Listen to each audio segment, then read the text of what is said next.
সুপ্রভাত বন্ধুরা, আমি কৌশিক। সবাইকে সপ্তাহান্তের শুভেচ্ছা জানিয়ে শুরু করলাম আজকের গল্প। ট্রাভেল ব্লগ আপনারা অনেকেই দেখেন। ইতিহাস নিঃশ্বাস ফেলছে, থমকে দাঁড়িয়ে আছে। আমি নিশ্চিত এইসব শব্দবন্ধনী আপনারা অনেক শুনেছেন, আমিও শুনেছি। তবে এইটা শুনেছেন বা দেখেছেন, এক পার্সিয়ান সভ্যতা বাংলার বুকে এক মোহময় স্থাপত্যের নিদর্শন রেখে গিয়েছে। আজ আমি আপনাদের নিয়ে চলেছি এমনই এক জাদুকরী স্থানে, বাংলার বুকে দাঁড়িয়ে থাকা পার্সিয়ান শিল্পের এক অপূর্ব নিদর্শন। আজকের যাত্রা পর্ব এমন এক জায়গায় যেখানে ধর্ম, সংস্কৃতি আর শিল্প একসাথে মিশে গেছে। চলুন তাহলে পা রাখি সেই ইতিহাসের আঙিনায়, যেখানে বাংলার মাটি আর পার্সিয়ান কল্পনা একসাথে বুনেছে একটি স্বপ্ন। কলকাতা থেকে 55 কিলোমিটার, ব্যান্ডেল চার্চ থেকে 1 কিলোমিটার এবং পার্শ্ববর্তী রেলওয়ে স্টেশন থেকে 3 কিলোমিটার দূরে পৌঁছালাম হুগলি নদীর তীরে অবস্থিত পশ্চিমবঙ্গের অন্যতম সুন্দর মসজিদ এবং হুগলির দর্শনীয় স্থানগুলির মধ্যে একটি। হুগলি ইমামবাড়া মূলত একটি শিয়া মুসলিম জামাত হল এবং অপূর্ব সুন্দর একটি মসজিদ। তবে সমগ্র মুসলিম সম্প্রদায় মহরম উপলক্ষে এখানে সমবেত হয়। এই চিত্তাকর্ষক ভবনটি মুঘল আমলের একটি সমৃদ্ধ ইতিহাস ধারণ করে। এটি আজও বিশ্বাস, উদারতা এবং পশ্চিমবঙ্গের সাংস্কৃতিক সৌন্দর্যের প্রতীক হিসেবে দাঁড়িয়ে আছে। পশ্চিমবঙ্গ রাজ্যকে অলঙ্কৃত করে এমন অনেক ঐতিহাসিক স্থাপনার মধ্যে, যা এর সমৃদ্ধ ঐতিহ্য, সংস্কৃতি এবং স্থাপত্যের জাঁকজমকের কথা বলে। হুগলি ইমামবাড়া তাদের মধ্যেই একটি। সংক্ষেপে ইতিহাসটা বলি। সময়টা ছিল 1717 সাল। হুগলি ইমামবাড়ার সূচনা হয়েছিল পারস্যের লবণ ব্যবসায়ী মোহাম্মদ আগা মোতাহারের মাধ্যমে। তিনি তার উপার্জিত অর্থ দিয়ে তার পরিবারের সাথে চুচুড়ায় বসতি স্থাপনের সিদ্ধান্ত নিন। নাম দেন নজরগাহ হোসেন। যদিও সরকারি কোনো দলিল নেই, তবুও বিশ্বাস করা হয় যে মোতাহের সম্রাট অরঙ্গজেবের কাছ থেকে প্রচুর জমি অনুদান পেয়েছিলেন। মোতাহের প্রথমে সেই জমিতে একটি ছোট ইমামবাড়া তৈরি করেছিলেন, যা সেই সময় তেমন উপযুক্ত বা বিশেষ স্থাপত্যিক দিক ছিল না। পরবর্তীতে তার জামাতা মির্জা সালেবউদ্দিন এর সম্প্রসারণ করেন, যার ধ্বংসাবশেষের ওপরেই আজকের এই ইমামবাড়া দাঁড়িয়ে, যেটা আপনারা এখন দেখছেন। এই নতুন ইমামবাড়া নির্মাণ করেন বাংলার অন্যতম দানশীল ব্যক্তি হাজী মোহাম্মদ মহসিন, যিনি তার আত্মীয় মনুজান খানমের কাছ থেকে উত্তরাধিকার সূত্রে বিপুল সম্পদ পান। দুর্ভিক্ষে, লঙ্গরখানা, দান ও শিক্ষা প্রতিষ্ঠানে অবদানের জন্য তিনি ছিলেন জনহিতৈষী এক কিংবদন্তি মানুষ। 1812 সালে তার মৃত্যুর পরে ট্রাস্টের দ্বন্দ্বে নির্মাণ থেমে যায়।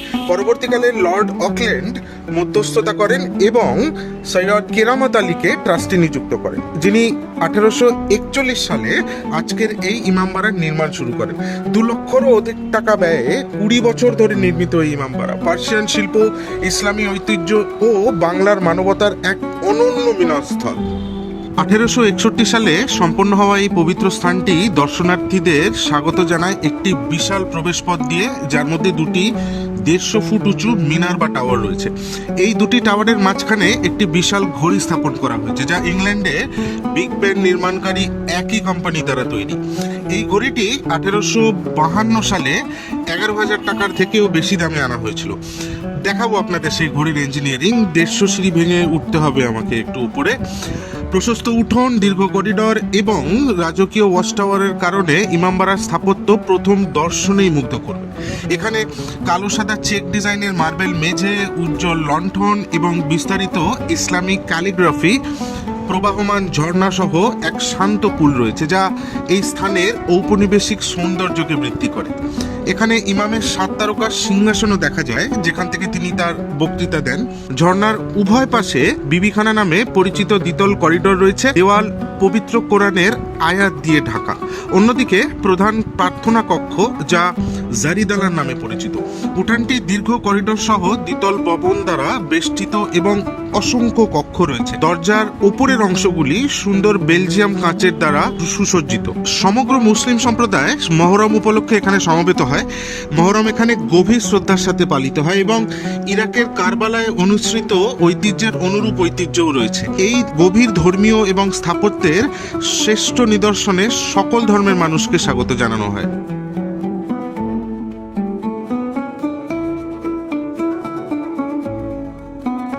এইবার এগিয়ে চললাম এক নিঃশব্দ সাক্ষীর দিকে। সে সময়কে দূরে রাখে সূর্যের ছায়ায়। বলা হয় তাকে সানক্লক অর্থাৎ সূর্যঘড়ি। ইমামবাড়ার এই প্রাচীন সূর্যঘড়ি না আছে কোনো যন্ত্র, না আছে কোনো ব্যাটারি, তবুও শতাব্দীর পর শতাব্দী ধরে সে বলে দেয় কখন ভোর, কখন দুপুর, কখন প্রার্থনার সময়। সূর্যঘড়িটি সূর্যের গতিবিধি এবং ছায়া ফেলার জন্য একটি নির্দিষ্ট নির্দেশকের উপর নির্ভর করে। সূর্যোদয় থেকে সূর্যাস্ত পর্যন্ত সঠিক সময় সঠিকভাবে দেখা। ছায়া সময় পেরিয়ে এবার আমরা এগোচ্ছি এক অন্যরকম সময়ের দিকে, যেখানে সময় শুধু দেখা যায় না, শোনা যায় প্রতিটি ঘন্টা ধ্বনিতে। সেই বিখ্যাত ঘড়ি 85 ফিটের বেশি উঁচু টুইন টাওয়ারের মাঝখানে স্থাপিত। প্রায় 150 সিঁড়ি পার করে উঠতে হবে পুরুষ এবং মহিলাদের পৃথক সিঁড়ির রাস্তা। বিশাল ঘড়িটি একটি একক কেন্দ্রীয় যন্ত্র দ্বারা চালিত এবং আজও নিখুঁতভাবে কাজ করছে। ঘড়িটিতে 3টি ঘন্টা সহ 2টি ডায়াল রয়েছে। সবচেয়ে বড় ঘন্টাটির ওজন 3200 কেজি। ছোট ঘন্টা 15 মিনিটের ব্যবধানে বাজে এবং বড় ঘন্টা 1 ঘন্টার ইঙ্গিত দেয়। এটিকে সচল রাখার জন্য প্রতি সপ্তাহে 2 জনকে 20 কেজি ওজনের চাবি ব্যবহার করে ঘোরাতে হয়। টুইন টাওয়ারের ভিতরে সিঁড়ি দিয়ে ইমামবাড়াটি পাখির চোখে দেখা যায়। এর পাশাপাশি হুগলি নদী এবং জুবিলি সেতুর মনোরম দৃশ্য দেখা যায়। এই ছাদের উপর থেকে হুগলি নদীর সৌন্দর্য উপভোগ করা একটা দারুণ অভিজ্ঞতা। আমার অন্যান্য ব্লগের মতন এই জায়গাটাও মনের ভিতরে একটা দারুণ অনুভূতি রেখে গেল।